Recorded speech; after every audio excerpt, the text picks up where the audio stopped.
What's your take on the season? Oh, yeah, it's working. Hi, everyone. I mean, coming from so far away, I just kind of try to embrace everything. And as Blair said, like, it's a long process. We started I got here in August, so I kind of missed some of the workouts, which I was glad because they seemed very hard, but that's not going to happen this year. But even coming in August, it's such a long process, and we put in so much hard work, as players and coaches. And, the championship game, it wasn't, the result that we wanted, but I think for us freshmen and returning players, it fuels us, and we know how to get back to that position. We know how hard we have to work. We know the sacrifices we have to make to be in that position again. So I think it's definitely another learning curve for us, but it also shows us on how we can get back there. So, yeah. Maya, what about you? For me, I was gotten the opportunity to become a redshirt freshman, and so redshirt this season. So I wasn't able to play, but being able to practice and compete every day against the top players, to me, the top players in the country. I feel like we have a bunch of All-Americans, even though it's not written on paper. But I was able to compete with them, and I've learned a lot of things from them. And like I said, I was very blessed with the opportunity because not a lot of people can say that they were able to redshirt and sit out, but be able to make it to the last game of the season.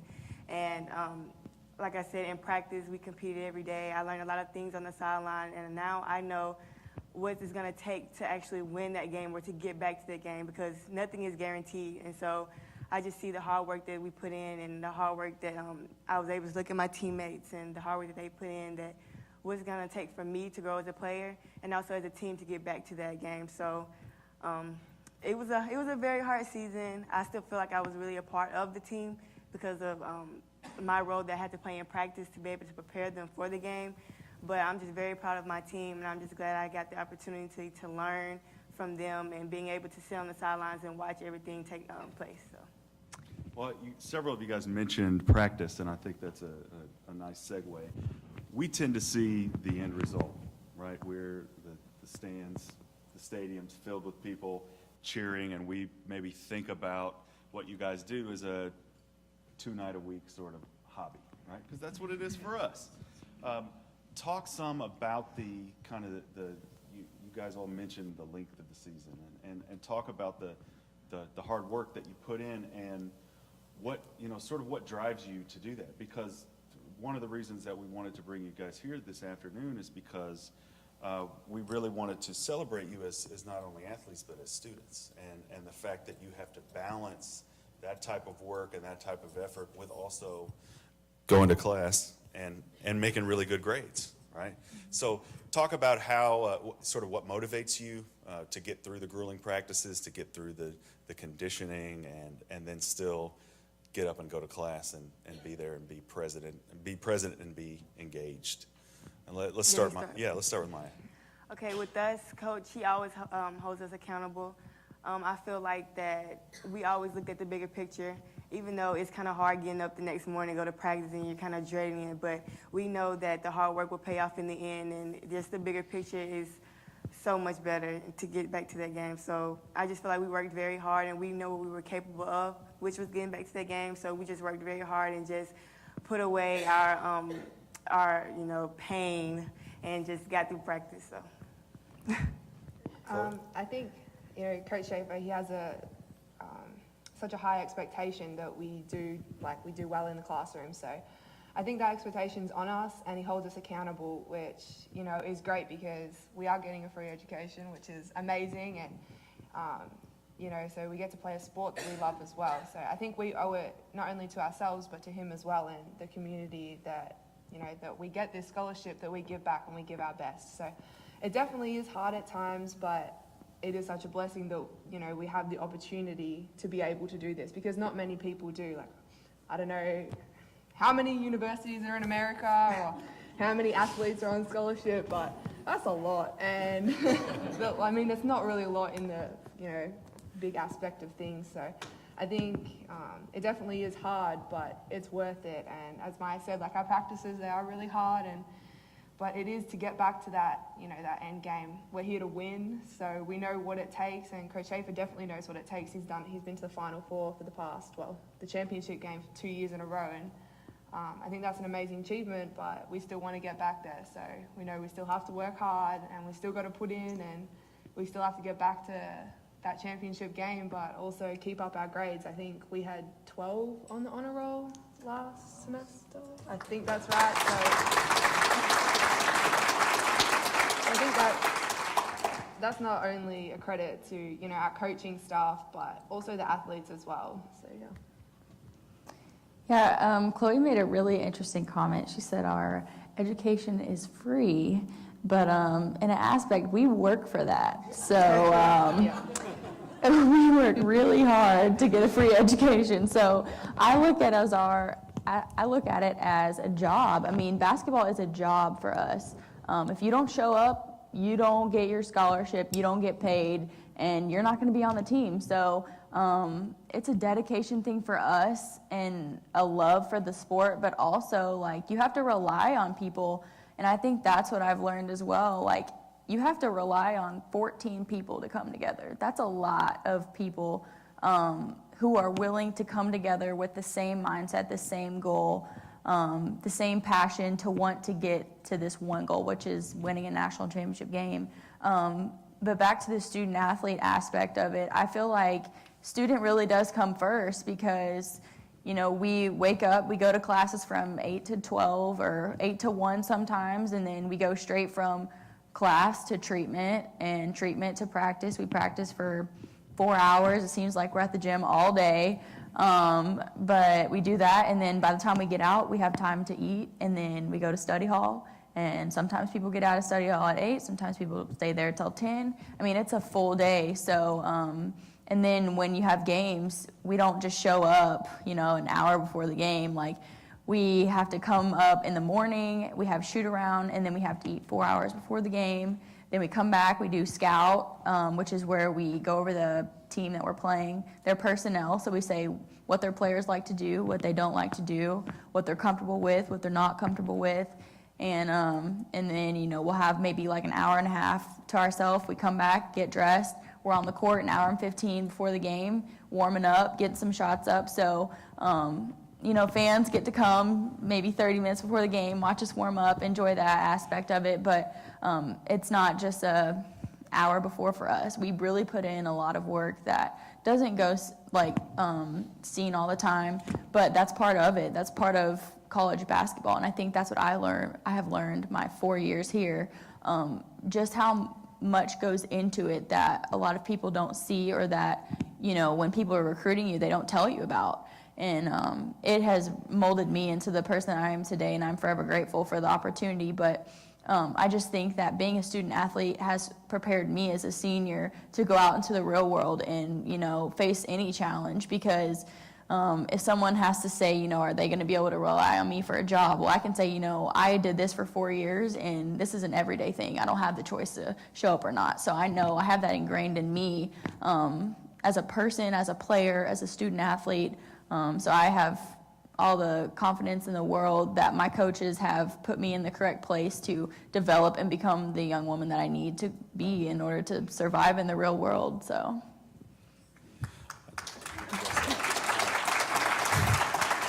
I'm suddenly realizing that I wasted a lot of time as an undergraduate when I hear that schedule, and I might still currently be wasting a lot of time. Well, so what I want to do is I want to talk to you guys individually, sort of where you're headed from here for you two, what your expectations are for next season, and then we'll kind of transition and talk about how you guys are changing the narrative, which I really think you are, and so we're going to finish with that. But so we'll start with you, Chloe. Tell us, Australia, how'd you get here, and what do you think now that you're here? I mean, it all kind of started when I was in high school as well. I think the recruiting process is kind of the same. But yeah, I just kind of got in contact with Mississippi State, and we kind of just went from there, and I love the school, and I ended up getting over here, and it's been amazing ever since. It's such a community feel, and what was the question? You gotta keep going. Sorry. What do you want? That's a good answer. What do you want for next season? What's your goal? I mean, ultimately, we want to win a national championship. Is it still bring a national championship back to Starkville? Good. Maya, tell us a little bit about your background and your plans for next season. Okay, well, for my background, Coach Schaefer has been recruiting me ever since I was in 8th grade.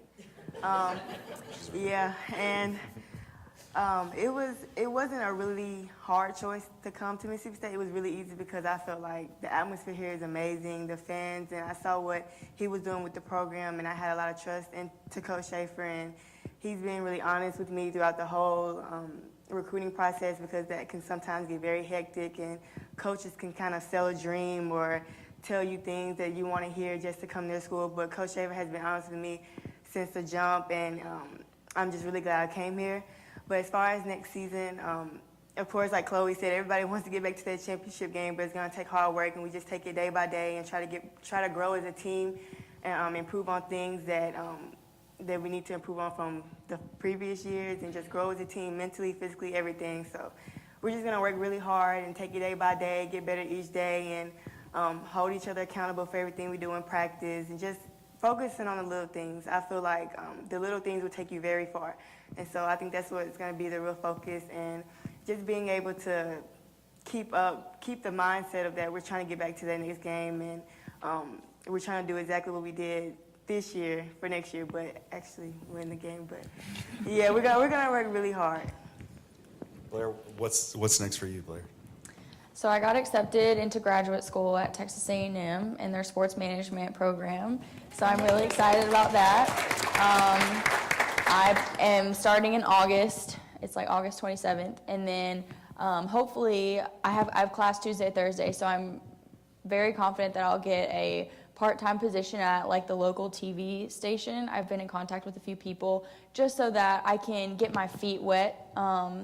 They know that I have been a basketball player, so I have not experience with a lot of things, but I think that's what's good with that just small market opportunity. It doesn't matter if I mess up. It's okay. They're there to help me grow and stuff, so I'm really excited about that, and hopeful that when I do graduate from graduate school, I'll be ready for that next position. So, Do you plan on following the family tradition of coaching, staying involved in basketball, or are you done with it for a while? I don't know. If it was my dad's choice, he would say I'm going to coach for the rest of my life.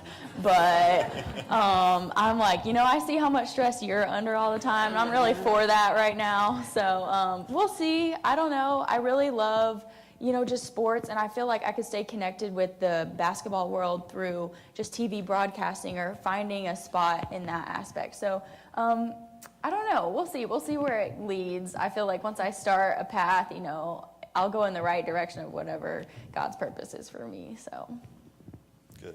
Well, and so it's interesting to hear sort of how you guys got here and sort of where we are right now. What we've been talking about a lot yesterday evening and today is sort of the stories that we tell and the way that we share our stories. And I think it's clear even in the few minutes that you guys have been here and as we were coming in, how many people came up to us, and I say us just because I was standing there, they didn't care anything about me. But, how many people are impacted by your stories and by the way that the character that you showed this season? Is that something that you sort of, when that's happening, when do you feel that? Can you, when those people are in the stands cheering for you, do you feel that passion? Do you feel that energy? And do you feel like I'm making an impact, I'm doing something, or is it just sort of that you're too in the moment to even recognize that? Maya, I see you shaking your head. What do you think? I feel like that I can feel all the love and all the passion, and I just feel like I'm really connected with all the fans, even though I don't remember all the names, and they could come up to me, do you remember my name? Do you remember me? I was like, I remember your face, but I don't remember your name. I'm sorry, but like I said, the fans are amazing here. I can just feel the love, and we really appreciate that. And that's one thing that Coach Schaefer has also made it very important to us, that after a game we interact with the fans. We thank them for coming out, because I don't think we'll be where we are now without the fans. And we feed off the fans. And like I said, I just feel all the love in the arena, and I'm just very thankful to have such a huge fan base, loving fan base that loves to hug. I love hugs. They love to hug us and just tell us how good we're doing, and that comfort just really goes a long way for us. So I just feel the comfort. Anybody else? Oh, it's my turn? Okay. Yes. Yeah, fans. They're so amazing, and it really does. The atmosphere they bring into the Hump, it's incredible. I've never played in a team or, had that sort of atmosphere, and it really does. It feeds us on the court, and it just brings energy. And also, Coach Schaefer has made it a point that we do see fans and we do interact, and they're so amazing. As Maya said, the love we feel, it does make us feel like we are having a positive impact. There's little girls that will run up to you and give you the biggest hug and, say they want to, one day play for Mississippi State. And, I think that's just amazing that we're able to have that impact on their lives when they're at such a young age. So it's amazing, yeah. Well, Blair, let me ask you that in a slightly different way, because you've been here the longest and you've seen maybe the transformation. I mean, you've been in Starkville, what, 6 years? Yeah, going on 7. Okay. How have things changed in the time since your dad came to coach and then you started playing here? What changes have you noticed maybe in the culture, in the fan base? I think obviously that you guys have you've galvanized the interest because your success. Everybody wants to be a fan of a winner, right? What have you noticed that's changed, and what impact do you feel like you've had in making that change? So when we first got here, there was very few people in the stands. You could definitely know who was at the game. And you can't talk too loud in the stands because you can hear conversations. But now, obviously, it's a big deal if you can get a ticket to our game, which we're very fortunate to have it that way. But he came in and he told that team, you have to change. This is how things are going to be here. And if you want to be a part of this transition, you have to change so that you can mold into this person to fit into this picture. And he was trying to paint this picture for them of, we're going to be a championship team. Well, you can't just say, okay, I'm going to be a part of a championship team. Like, you have to have a championship mentality and work ethic if you're going to get to that championship team. So I think credit goes to that first team that he had. They changed. They adapted and to what the coaches really wanted them to do in practice. I think their work ethics had to change, their mindset of coming in. They knew this was going to be hard. This is going to be really hard, but it's going to be worth it. And over the years, the new people that have come in, they have seen that work ethic, and that's all they know. And so I feel like now with this team, our freshmen came in, and I think immediately they saw how hard we worked. It started in the summer. They were paired with upperclassmen in our individual workouts, and they saw the pace that you have to go at if you're going to be successful at this level. And so going back to the fans and how that has grown, I feel like our impact, I feel the impact before they even come in the stands, because you don't have a sold out crowd for South Carolina because we've impacted you for that game. We impacted those fans far before that game ever happened, so that they wanted to come to that game. They wanted to see that, which is incredible. I think it starts in the community, being involved and giving back. Our games are not cheap, and I know the prices went up last year, so sorry, that wasn't my choice. But our games aren't cheap, and people really enjoy putting our games on their weekly schedules so that they can cheer us on and be a part of that atmosphere. And I have just seen a team evolve from, okay, we're 15 in the nation, that's really cool, but now we're like, no, we're 4, we're 2, and we're staying there, we're not changing. I know my dad always says, good programs are in the 15 to 25, top 25 range, and it's fluid. You're always seeing new teams come in, come out.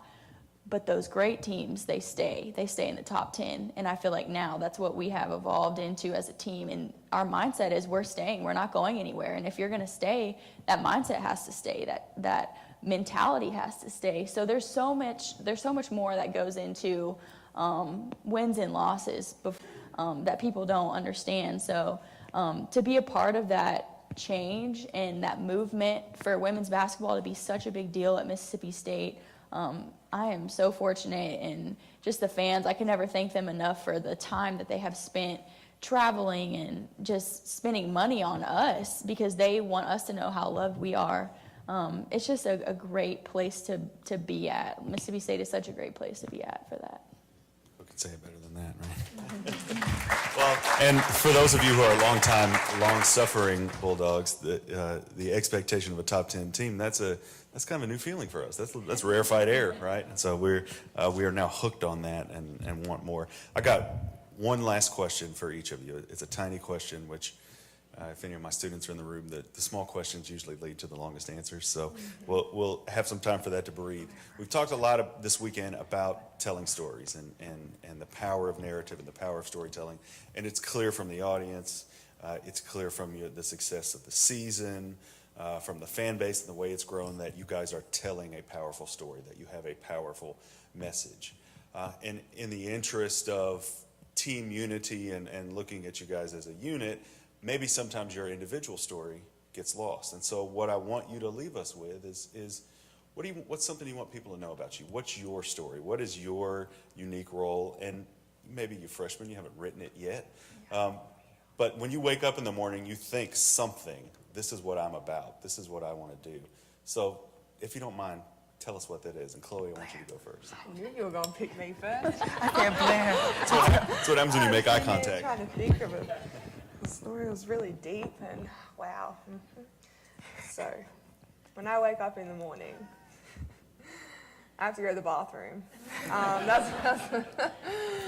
It's really, so I've got to think about it. I'm sorry, I just got to take it in. And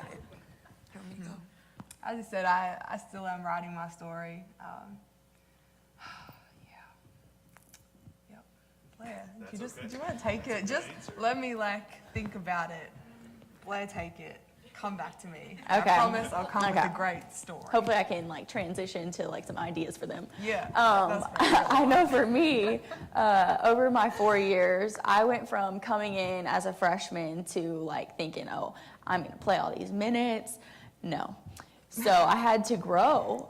When you come from high school to college, there's a big step that you have to take if you're going to be successful. And I don't think that I really understood that. So coming in my freshman year, I played in almost all games but 6, but I wasn't playing that many minutes. I wanted to have a greater role on the team, and I feel like throughout my sophomore and junior year, I had to have this real moment with myself and look myself in the mirror and say, I'm not this, I'm not doing good at this, I need to step up my game in this if I wanted to make that next step. And there was a story that ESPN did this year on kind of telling my story, which was after my sophomore year, I wanted to transfer because I thought the grass was greener on the other side. It would be easier if I just left and found a team where they needed a 2-guard, whatever.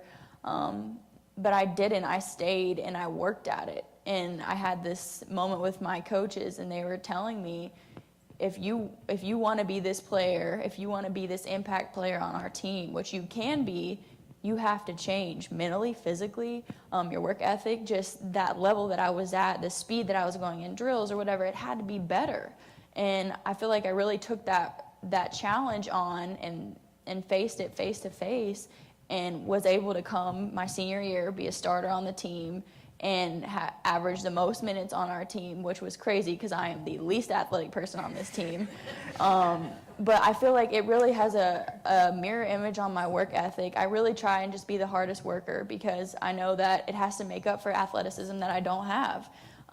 And so I feel like just looking back on my 4 years here, I hope that I have been able to at least show my teammates and these two who are great players that if you work hard, your game will change in areas that you have never even thought of. And I feel like for these two in particular, they need to look at themselves now at an earlier stage than I ever did. That way they can have this transition point faster and earlier than I did.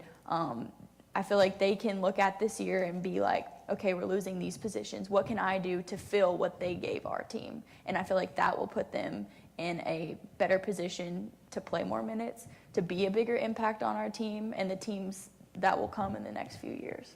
Does that help? That was a lot. Good.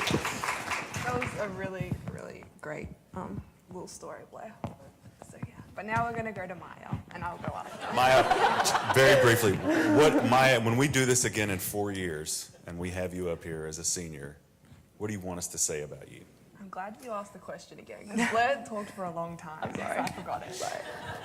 Really, it's just that I always just kept a positive attitude, and I was just that light that if anybody was having a bad day, that I was just that light to be able to lift them up and just make their day better. If you know me, you know I smile a lot, other than in practice, because I'm too tired to smile, but I just want to be that positive light for everybody, and just always be that person that when you see her, she's always smiling and just trying to make everybody's day better. So that's mine. Okay, ask the question again. In 4 years, when we do this again, what do you want us to say about you?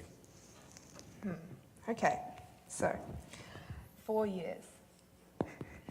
I'm really bad at this question, obviously. We all see. I don't know, like, I'm just going to combine both of their little answers and my little thoughts, where my head's at. But I came to Mississippi State to get better, to just try and improve and be the best player that I possibly can be. And I thought, you know, the atmosphere and the coaching staff and just everything about, you know, Mississippi State and the program, that I would have the opportunity to do that. So as Blair said, I need to look in the mirror. What can I do to help our team get back to that position of the championship game? Because we are losing 4 amazing, you know, starters for us. 4 amazing seniors, which taught us so much over the whole season. So we were definitely a completely different team coming in this year than what we were the year before. And I think that's a massive credit to not only the coaching staff, but also the team as well. You know, I think we really came together and we decided that, yes, we were different, but that didn't mean that we weren't capable. And I think that is the same mentality we need to go in, you know, with the next season, because we're going to be completely different again, but we still have great players, great coaches around us that, you know, we just got to find the gel and, you know, make it work so we can get back there. Because as Blair said, I think now, you know, we are that top 10 program. And I think for me as well, I just need to, you know, continue. I need to get better. I need to work harder, and I need to try be, you know, one of those impact players. And I learnt so much from the 4 seniors, and just how I have to carry myself and how I have to lead because we have another 4 freshmen coming in next season. So I think everyone will have to step up in a leadership role, and I kind of want to be a part of that. So yeah, in 4 years, we're going to say. See, you did. So good. That was a good answer. I think that the fact that our representatives here on stage have convinced us that you need to come to Mississippi State or stay at Mississippi State to reach your maximum potential and to be the best version of yourself, that really is the new narrative. That's the story we're trying to tell. Ladies, thank you very much for being here and participating. Thank you guys for listening.